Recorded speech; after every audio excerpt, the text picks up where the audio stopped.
Binlerce yıl önce insanlar neden kendi yaşam alanlarını toprağa gömdü?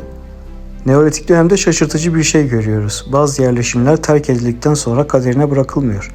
Bilinçli olarak kapatılıyor. Örneğin çay önünde dikili taşları kırıyorlar ve yapıların üzerini toprakla dolduruyorlar. Göbekli Tepe'de taş sütunları ve yapıları tonlarca toprakla örtüyorlar. Karahantepe ve diğer taş tepeler alanlarında da benzer uygulamalar görülüyor.